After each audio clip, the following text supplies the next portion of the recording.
Good morning and welcome to the Monday Call brought to you by NZ Funds. New Zealand's energy system is under pressure and few have a closer view than our special guest this week, Alexa Preston, CFO of Channel Infrastructure NZ. From Marsden Point to the networks that keep planes flying, goods moving, Channel sits at the heart of our supply chain. In a world of geopolitical tension and supply shocks, Alexa joins James Grigor and myself, Stephan, to discuss what energy resilience really means and where the pressure points are emerging. Welcome, Alexa. It is a delight to have you here. I thought we would kick off with a little bit about your role at Channel and the path that brought you to it. Yeah, thanks, Stephan. It's great to be here today. So I'm the Chief Financial Officer at Channel Infrastructure. And I guess the journey for me to get to this point was long and varied. I've had a very unusual finance career across many disciplines. So I grew up in Australia. My first jobs were over there, working for the Big Four accounting firms, and moved here about 20 years ago for a very brief stint, or so I thought. But I've been here for 20 years. I'm a passionate New Zealander now, and have worked across the banking sector. Most of my career was as an investment banker, so mergers and acquisitions and valuations principally, and then a lengthy stint in media and telco before joining Channel. Fantastic. And what attracted you to joining Channel? I mean, it's a massive business and it's got a huge amount of importance. I take it that's part of it, but was there anything else that kind of brought you to that point?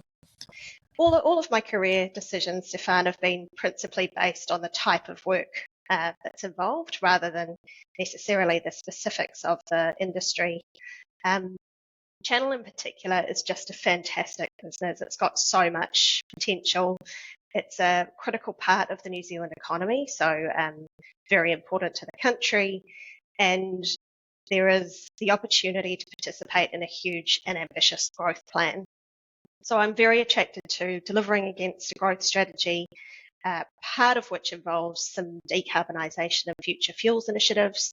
So being able to have a role in decarbonising New Zealand was attractive. And then growing our regions is also something that we're very passionate about here at Channel. So that was another attractive feature of the company. Okay, let's talk a little bit about Channel then. Can you describe what it does? Like for most Kiwis, they've probably heard the name, and most Aucklanders know that it, helps drive all the, the trucks and the planes and supplies the airport and so forth. But where does it start, and how long's it been there? And take us through the journey. So Channel, unlike many other companies, is not a retail or a household name, and I think we've become into the spotlight a bit more since the fuel security challenge with the Iran conflict. We have been in existence for 60 years. We used to operate the country's only oil refinery, and the shareholders made a decision to close that down in 2021. Since 2022, we've operated as the largest fuel import terminal in New Zealand. So we import, or our customers, we don't own the fuel, we just own the infrastructure. Our customers import 40% of New Zealand's transport fuel through our facility. And 80% of the country's jet fuel comes through our facility, and that's because Auckland Airport is also a nationally significant critical piece of infrastructure like us, and has the majority of the international travel to and from that port. The business itself owns a 180 hectare site at Marsden Point. We operate a port with 3 jetties on it. It's New Zealand's only natural deep water port, and that means it can facilitate the discharge of cargoes from the largest class of finished product vessels. So our port's really the only place where you can offload a cargo from a really large ship, which creates supply chain efficiencies for our customers. We also sit on the largest demand market in New Zealand, which is the Auckland market, and have a fuels pipeline that goes all the way through to Auckland. It's 170 kilometres long and can take petrol, diesel and jet fuel in batches. We've got 300 million litres of in-service storage on our site, And we're about to put into service another 30 million litres of jet fuel storage. And the government recently announced that we'd agreed to put into service on an accelerated basis 90 million litres of diesel storage to enhance New Zealand's fuel security. That's a lot of fuel. Sure is. We handle about 3.5 billion litres of product a year. Wow. Okay. And so how does it physically work? Like there's just massive, massive silos up in Marsden Point that house it all. You can see behind me very, very large tanks. Yeah.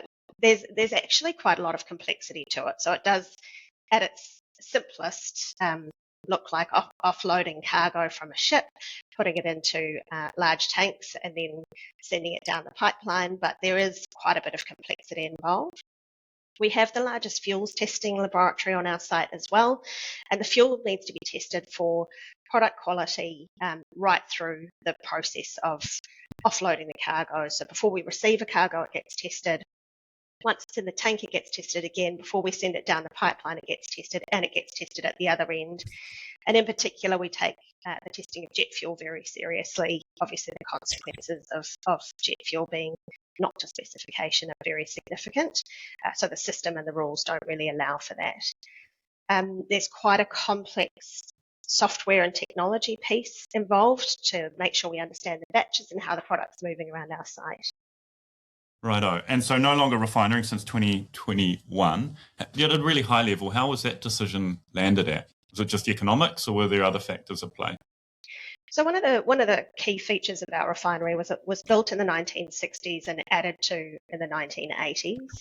It was relatively old and very small by international standards, and that meant it was really hard to compete with the large mega refineries in Asia. Basically, when COVID hit, it accelerated a large, the economic business decision that needed to be made around the longevity of the refinery.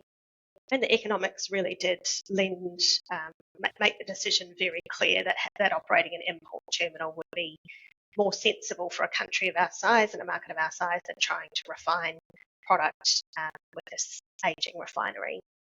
I think importantly, and something that's missed from the public debate from time to time, is the refinery that we operated didn't use domestic feedstock. So the crude oil that it used was not sourced from New Zealand. And so there is some discussion in various circles that we're more exposed to supply disruption now than we were. But the reality is that crude supply disruption was always a risk the country carried. Righto. And so I guess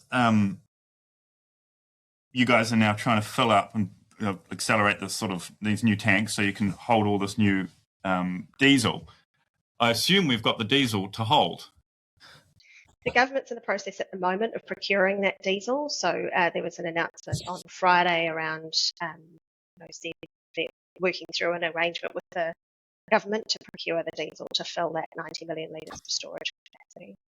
Hey, Alexa, I've got a question which I've never really thought about, but do we produce any crude in New Zealand now? Have we in the past? So, I guess in the past there has been some crude that we've taken out of the ground as we found gas supplies. Does that still happen, or is there no crude coming in from, New Zealand produced? My understanding in this space is relatively limited because we don't, operate the refinery anymore. It's not something that's within my deep knowledge set, but I do understand that the crude New Zealand produces is a very high quality crude and was shipped offshore to users that wanted that high quality product. My understanding is that the oil field is coming to a conclusion, that the life of it is ending. But again, I'm not an expert in our current. Yeah, so it's not like we're exporting a whole heap of crude where it could be sort of diverted to Marsden Point. If it had a refinery, it would be reliant solely on imported crude for doing that. That's what you're saying. The refinery at Marsden Point wasn't configured to take that quality of crude. Got it. That makes sense. It's funny. The more you dive into this, it was the same as this is a massive aside now, but when you think about what happened in Venezuela, and then you look at all this crude that was going to come on come on tap when the US went into Venezuela. Actually, their crude is so different that it's going to take years and years for that crude to actually be able to be refined because it's so heavy. And you're such a naysayer. You just hit a switch and then off it goes. That's the way it works, right? Look, I think importantly for us, we have a consortium that's exploring repurposing our old refining equipment to produce biofuels. And the consortium that's looking at that includes people like Air New Zealand, Qantas, Renova, Kent, ANZ Bank, and the Arranger, which is an organisation called Ciadra. The feedstock for the biorefinery that they are contemplating is domestic. And so from a fuel security, fuel resilience perspective, that's far superior, I think, to importing crude and having a fossil fuel refinery. Yeah. Okay. This sounds like a dumb question, but I'm going to ask it. What does resilience look like? What is good resilience? How do you even think about that from a national standpoint and from a storage standpoint? It's a great question, and I think it means different things to different countries. And we're done. Finally got mic drop right there. I think for New Zealand, we're at the end of very, very long supply chains for everything. For New Zealand, what we can do is look to what other countries consider in the way of resilience. And I think we can look across to our cousins in Australia and see they're exposed in a similar way to us, having closed all of their refining capacity and not having very much in the way of domestic storage. They've seen quite a big exposure to the current fuel crisis. They're experiencing petrol station stockouts and supply disruptions right across the country. And I think, it's a very big geography to manage the logistics of. For New Zealand, again, when you look across Asia, Japan, South Korea and Singapore all hold more than 200 days of fuel resilience, either in finished fuel or oil for their refineries. And that's what they consider to be prudent. We're quite lucky this time that the conflict, the theatre of war, if you like, is up in the Middle East. I think if the theatre had been closer to New Zealand, say in the South China Sea, we would have experienced a far swifter and more disruptive interruption of the fuel supply chain than we've seen now. And I think, it would be prudent for us as a country to consider the lessons from this interruption and how we might think about it differently had the theatre of war been closer, and what we should do now to prepare the country to be resilient in the event, if such a conflict came closer to home. One of the things I think that's not well understood is just how dependent we still are on fossil fuels to move people and goods around the country. I think everybody wants decarbonisation. We're all working towards it. Some people drive electric vehicles. That's great. Our business thesis is that all of the small the light passenger fleet electrifies by 2050. So, we're planning for that. But the reality is today, where we are in the transition to that renewable future means that we're still heavily dependent. Now, if we had a disruption to the diesel supply, the heavy transport industry would really struggle to operate, and that's the industry that makes sure that our supermarkets are well stocked and that goods can move around the country, that the milk tankers can get from farm to Fonterra or their suppliers. And so I think it's a conversation that really should be had around what we can do to prepare to make sure that we're never exposed to that kind of a risk in future. Okay, so when you think about sort of the system, where are the most fragile bits? Is it on the kind of the importing piece where we source the fuel from? So having a diversified sort of set of relationships abroad and the ability to obtain oil from different places? Is it the storage? Is that kind of the biggest risk? I'm going to guess not, or is it distribution? I think getting the product to New Zealand is the biggest challenge. The system as it was pre the Iran conflict was very smooth. There's, as you say, a diversity of places where the product can be sourced from. And again, moving from refinery to import terminal meant that we were no longer exposed to risks around the single refinery. If there were an incident, we saw in Geelong recently, the Viva oil refinery had an incident with one of their valves and there was a large fire there.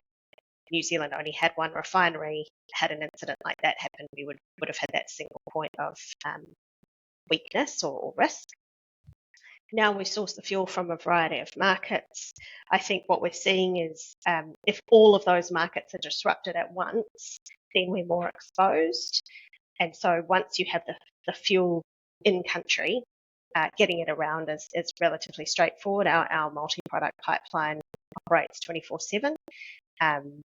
And all of the other ports have their own distribution networks, and it's very smooth. So the key challenge in the supply chain is getting the product here.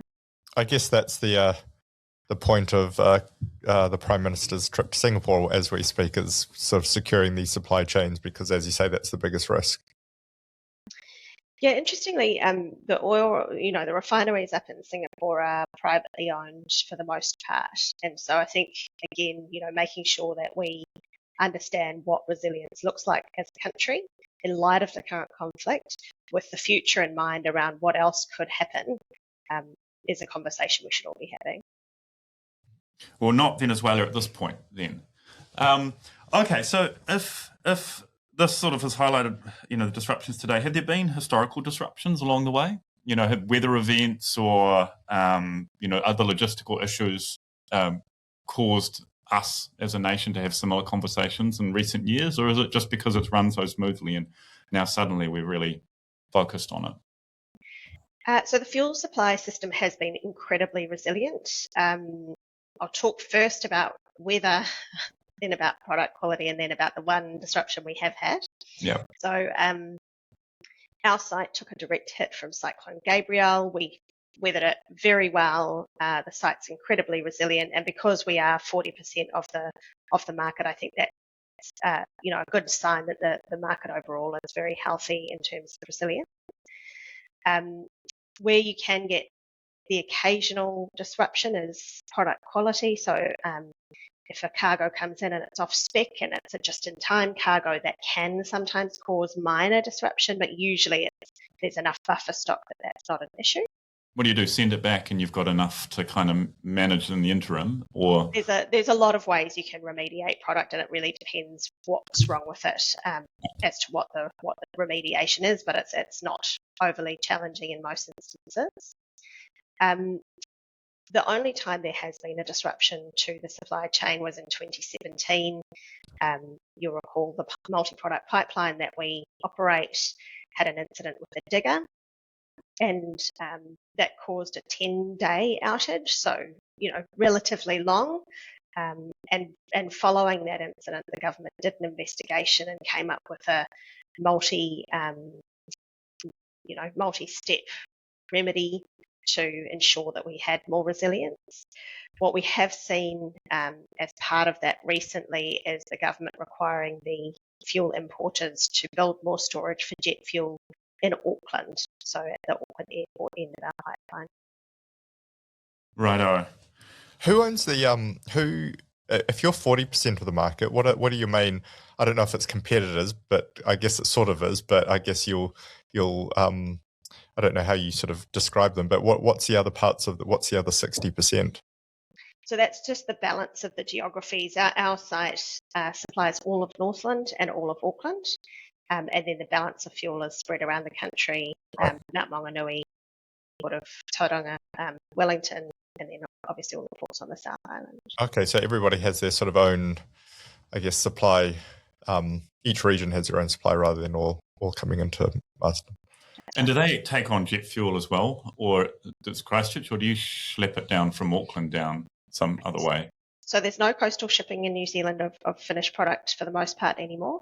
Yeah. And we handle 80% because that's Auckland Airport's share of the jet fuel usage in New Zealand. The rest of the jet is imported directly to their the end destinations to supply all of the other airports. But that comprises 20% of total demand. Have you, since Iran, and obviously energy resilience and security has been massively sort of topical over recent months. How has the dinner conversation shifted in your mind across the country and also within Channel? Has it changed how you think about what the expectations are from you as a business? For Channel, absolutely not. We've always understood how critical we are to the country. We take our responsibility of safe and resilient operation of our facility incredibly seriously. It's the first thing we do every day. Without safe and reliable terminal operations, the country really is. We would be doing a disservice to the country. I think around the dinner table, the average New Zealander, I think, has more clarity around how non-linear the energy transition is and how dependent we all still are on these fossil fuel products. So as I said before, the electric vehicle fleet is still very small. Hybrids are growing, but by and large, we're a diesel and petrol passenger vehicle economy. Getting groceries into grocery stores and milk off farms still requires diesel. Our farming economy relies heavily on diesel, and really we just need to stare into the face of the fact that the transition is non-linear, and we will need these products for some time to come, however much we all might wish to see the transition happen sooner. As the media sort of educated itself on this topic from the beginning of the conflict to, I guess, where it is today, have you often felt like that they're missing parts of the conversation, or is it that it has been balanced and the public are getting everything they need? Look, I think the media has done a great job coming up to speed. It's quite a niche subject matter, and they have wrangled the conversation well. I think the key thing that's missing from the media conversation now is what are we doing as a country to make sure we're resilient if the theatre of war was closer. So that's something that I think is worth discussing. Because what does that mean? That's a really interesting one, because you're right. If we have been, like you said, sort of, for want of a better word, lucky, because our main supply comes from Singapore, Japan, Korea. Is the way to think about your comment that we need more storage so you can have longer days if there is disruption sort of in the South China Sea or something like that? Or is it something different again? Is it thinking about, are we ever going to go back to refinery again? Or, what's your view, or what's the company's view around this? I believe Winston Peters' view was we could. At least for a while. Alex can possibly comment. See what happens. I'll try and keep my comments apolitical. Look, I think the South Asian refineries, where New Zealand gets its product from, all source a large part of their crude from the Middle East, and so the disruption has been felt by them, and flow-on effects to end markets because of where crude is sourced.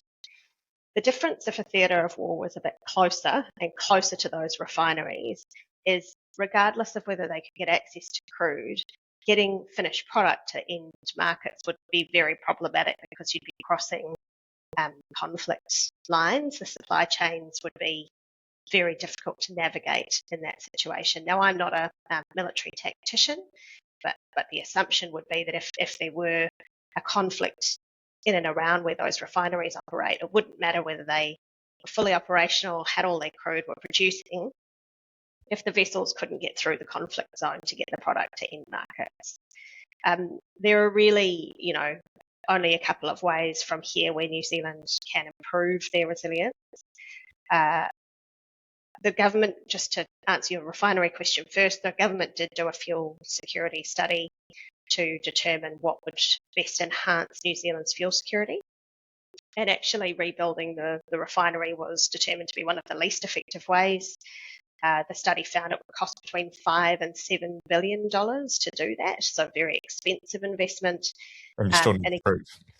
You still need the crude, and you would be producing a product that we all hope, fades into more renewable sources over time in any event. So, the life of that refinery is uncertain, how long it would be needed for. So the fuel security study found that increasing onshore storage would be one of the more effective ways of enhancing security, and you've seen the government make moves to that effect, both when they increased the minimum minimum stockholding obligation on the fuel importers for diesel from 21 to 28 days, and that change takes effect from the 1st of July 2028.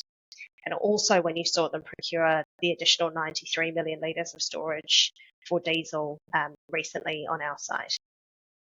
The only other way to really enhance New Zealand's fuel security position would be something like this biorefinery at Marsden Point, which would repurpose existing equipment and use a domestic feedstock. So I think that's a more rational way to consider the refining question than rebuilding a fossil fuel refinery. Righto. And so when you think about the path forward, how does the dynamic between government and channel and other energy resilience, I guess, stakeholders, how does that dynamic work? Do they set a mandate and say, you guys, I want you to do this? Or is it that you propose, these are the next steps we think the government and New Zealand as a whole should invest in? Or is it, is it sort of apolitical too? Because I would have thought it would be vested across, or, both sides of the aisle would be interested in the direction. How does that dynamic work? So from our perspective, and I think you've heard politicians say the same thing, fuel security is national security. If we were to experience a fuel supply disruption, it would be very, very impactful on New Zealand and the economy. And so I agree with your comment that it's an apolitical topic. It's something we should consider across whatever political spectrum. From a discussion perspective, I think we need to put New Zealand's needs first. So we should actually just park all of our own agendas and our own commercial drivers and think about what's in the best interests of the country and what does resilience look like, which was one of your earlier questions. Does Japan have it right with 200 days of cover, or are we better with this just-in-time model? And I think, the current government has determined that the just-in-time model probably isn't best for New Zealand's population. One of the unique features of our site is because we used to operate a refinery, we had tanks for the feedstock, so crude oil tanks, and tanks for the finished product. And when we converted to an import terminal, we only needed the finished product tanks because we weren't manufacturing fuel, we were just storing the finished product. We've put into service more than 100 million litres of additional finished product storage. We've got that 30 million of jet coming online shortly and another 90 million of diesel. So there we are enhancing how much storage we have. But we do have more than 300 million litres of empty tanks that were in crude service that could be repurposed for finished product storage. And that's an asset that the country has that's sitting idle at present. Righto. And I guess at some point, there's going to be the opportunity to repurpose it and start using that. So if you have 200... Yeah, if that's something that the government... Yeah, if the government wants to do it. If you have 200 days of storage tied up like Japan does, that's a heck of a lot of capital in reserves tied up. Is that the nature of the conversation? Is it sort of, well, how do you trade off between security versus, I guess, the financial cost and the opportunity cost of redeploying that capital? Yes, so I mean, our current infrastructure, the cost of it at the petrol pump is about 3 or 4 cents per litre. So, the cost of what we currently have at Marsden Point isn't felt deeply by the consumer. The challenge is that, to your point, to store the product itself is very valuable, and it would mean whoever owned that product would have a large amount of their working capital tied up in the product. So you can sell the product, which means you do realise the money. It's not just to spend $100 million on diesel and leave it sitting around. You do eventually sell that into an end market, but it's the cost of that $100 million tied up in the inventory while you hold it. That's the real impost.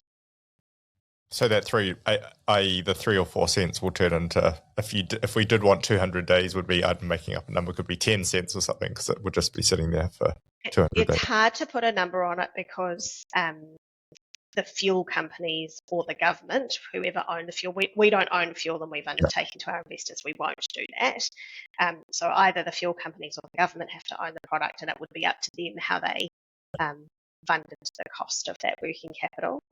And I'd hate to speculate on what the impact would be, but I think there is at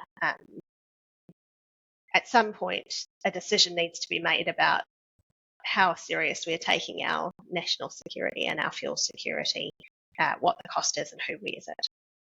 It's an interesting point, actually. When you think about you not owning the actual fuel, and this and us being New Zealand, a just-in-time model, that's why when you see the oil price moves, our petrol moves quite fast. It's because it's about what future is coming in, and it doesn't take much time for that expensive oil to hit our network, because we're a just-in-time model rather than a 200 days of storage. So that's why there's this perception that they're sort of profiteering, but actually it's quite fast in terms of that dynamic, isn't it?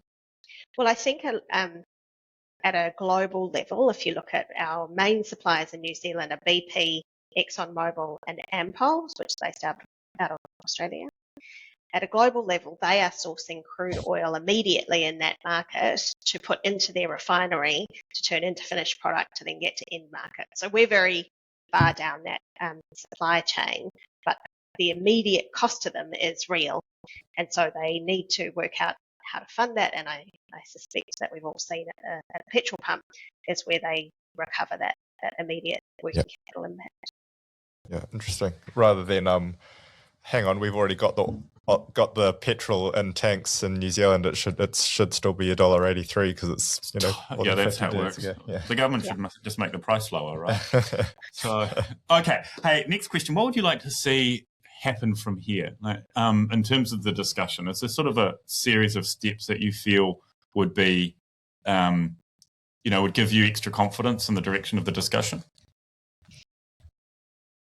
I think it's a really hard question to answer.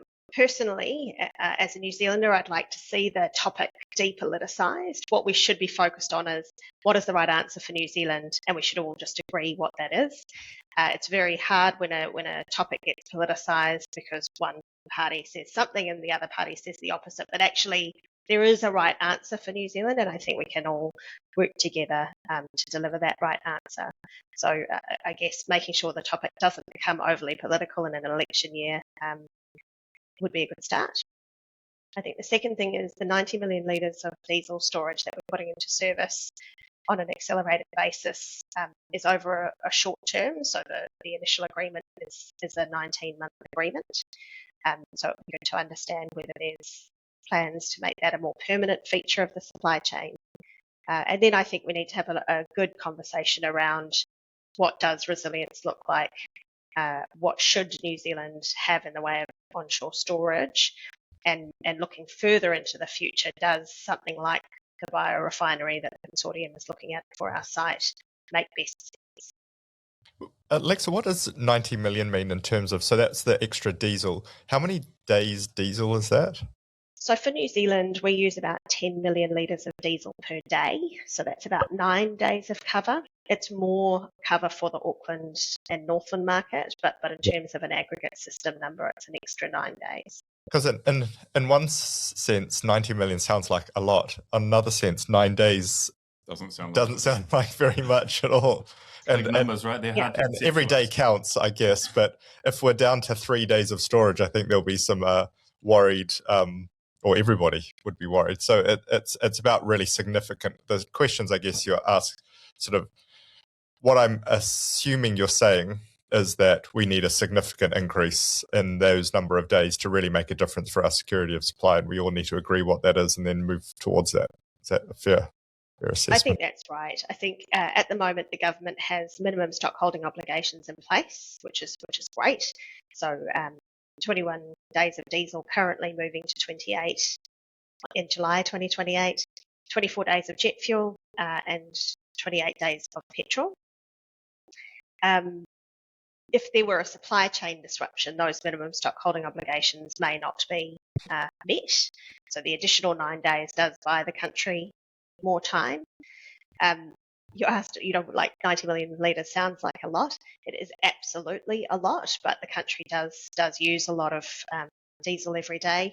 The largest tank we're bringing into service, incidentally, is a 80 million litre tank. It's the biggest tank we have on our site, and the circumference of that is larger than the circumference of the beehive. Just to give you some context about how that's big. good context, yeah. And on a this sort of my analyst is coming out of me, so forgive me, Stephan, and I've got the CFO here, so I just want to ask lots of questions. But nothing about the numbers at all. I just it was a really high level question. And one that I should know, but I'm going to ask anyway. Are you price regulated, or is it a competitive market where you've got lots of fuel companies that you're working with it comes to a sort of a natural price, or is there a government regulated price and a regulator that looks at that pricing? Just given your dominance in the market, I was just curious how that works. So a good question. We're, as I said before, 3 or 4 cents a litre at the petrol pump, and our customers are 3 global oil companies. Now, rest assured, they are very good at negotiating and seasoned at negotiating, and so the process to convert from a refinery to an import terminal was a very robust process, which triangulated, what would a return look like under various models and what the next best alternative from a supply chain perspective would be. But we are not regulated. Yeah, because I guess and tell me to if this question can't be answered yet, but when we think about if the government all of a sudden mandates 200 days, and therefore the oil companies might be competitive independent companies, but they have to import that much. Therefore, does there have to be some sort of regulatory price in that to sort of I guess make them, it has to be commercial for them to do it and have oil sitting there for 200 days.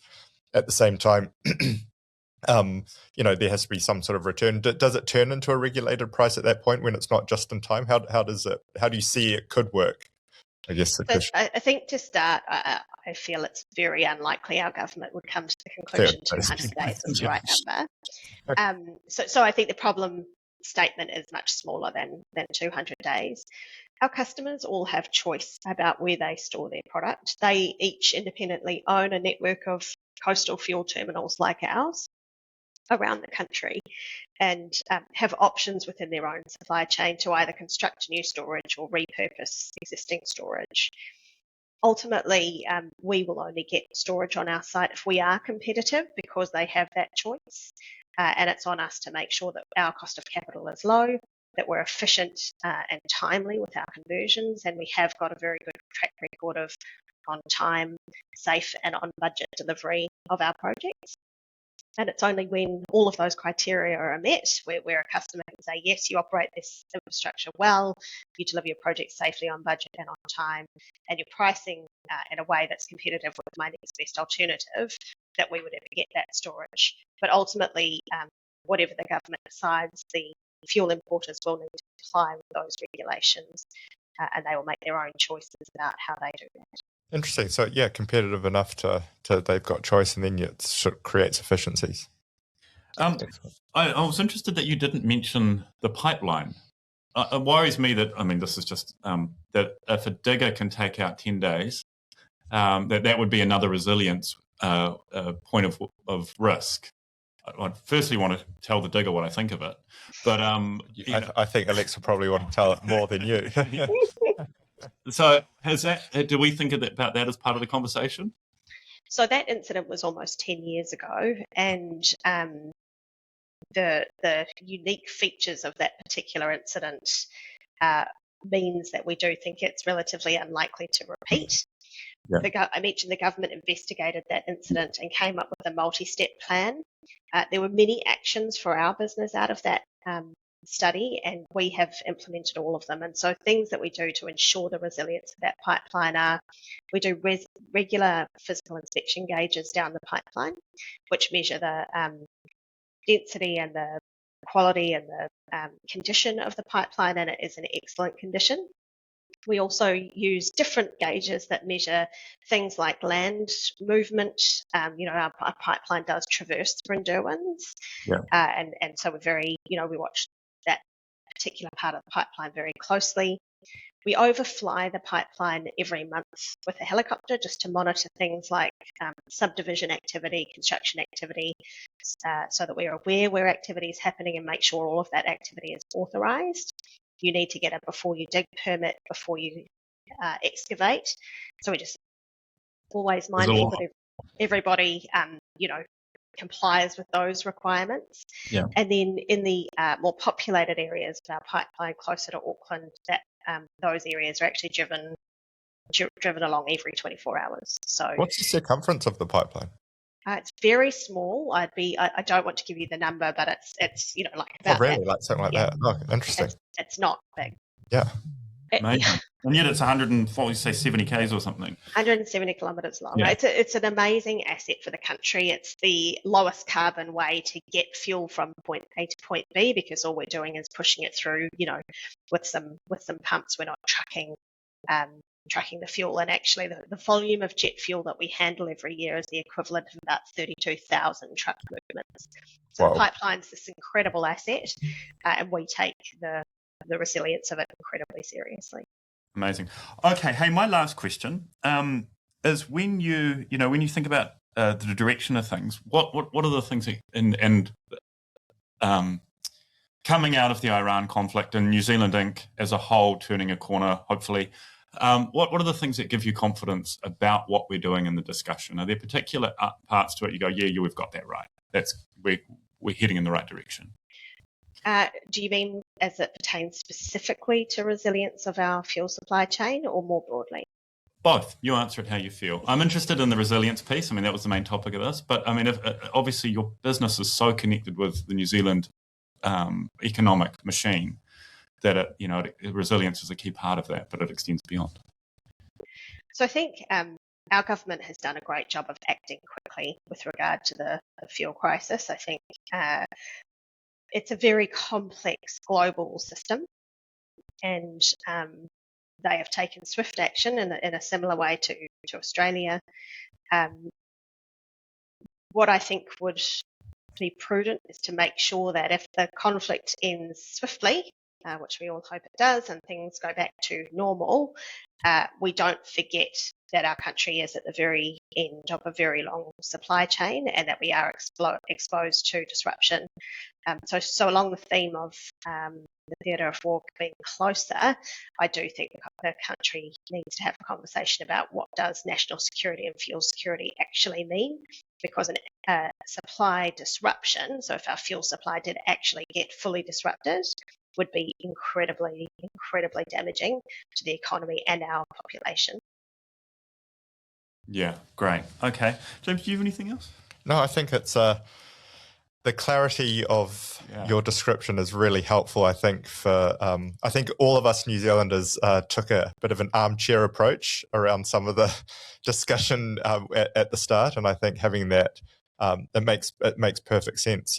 Some of the decisions that were made around refinery versus storage, and then what the actual answer to the issues are. It's not about going back to what we did in the past. It's around that security, and I think it's great that people like you are working on that and are positive and that transition to hopefully sort of reducing the carbon footprint on the fleet of cars that we drive, so you can focus more on the industrial part of it is also positive. So yeah, it's I feel confident about that aspect of New Zealand and what's going on in the moment. Brilliant. Can I just have one last comment just on that decarbonisation point, Stephan? Would that be right? Yeah. I think one of the things that the general public doesn't understand is that the decarbonisation pathway for jet fuel is actually a liquid fuel that's chemically identical to fossil jet fuel. And similarly with diesel, I think it's becoming clearer that hydrogen and electricity probably aren't, certainly for New Zealand's use cases, the silver bullet people hoped. And so again, the decarbonisation pathway is a liquid fuel that's probably manufactured using a biogenic feedstock. Both of those fuels drop straight into our current infrastructure. So I think it's important that people understand we're not pushing fossil fuel storage because we're trying to save our business. We are trying to help New Zealand become more resilient. And that storage will have use well into the future because these fuels will just drop straight. These future fuels will just drop straight in. So our business is kind of right at the heart of this transition. We're here for the fuels that we currently use today that New Zealanders demand and rely on, but our assets are good for future fuels as well. Yeah, that makes complete sense. Yeah, it's not that no plane is going to be flying on nothing. So you have to put something in it to allow it to happen. And I saw this batteries are a bit on heavy. a reel, this plane which had extremely long wings and solar panels, and I think it managed to fly one very, very small person for about 200 meters. Yeah. And then, so I think we do have a long way to go, or very large wings. Yeah. Hey, Alexa, thank you so much for joining us. It was a really, really great conversation. And from my side, and I'm sure all our listeners will be the same, there's so much in there that I didn't know. And there's so much in there that, as you've set it out so clearly and answered the questions so very clearly. So it was really helpful to understand and contextualize it and the significance of Channel and obviously your role within it. It's quite something. So well done. And thanks for joining us. Thanks so much, Great Alexa. to be here. Thanks a lot.